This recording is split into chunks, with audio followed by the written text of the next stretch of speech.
Denise Cornejo naglaho sa loob ng kulungan. Nakabilanggo na si Denise Cornejo sa Correctional Institute for Women sa Mandaluyong City.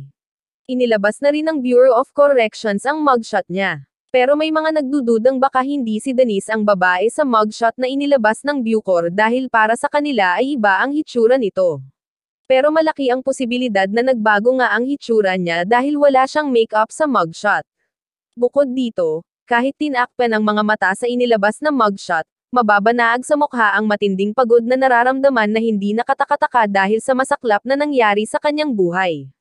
Makikita sa unang mugshot ni Denise, nakuha noong 5 ng Mayo taong 2014, at sa pinakabagong mugshot niya, nakuha nito lamang 2 ng Mayo taong 2024, na pareho ang kanyang tangkad, ilong at labi, kaya walang dahilan para mag-alala ang netizens na nagdududa.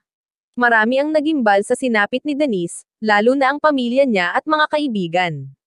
Kaya isang araw matapos siyang hatulan ng korte ng Taguig City ng habang-buhay na pagkabilanggo, kaugnay ng kasong serious illegal detention for ransom na ikinaso sa kanya ng komedyante at TV host na si Vong Navarro, hindi pa nagbibigay ng pahayag ang kanyang mga kamag-anak at tagapagtanggol.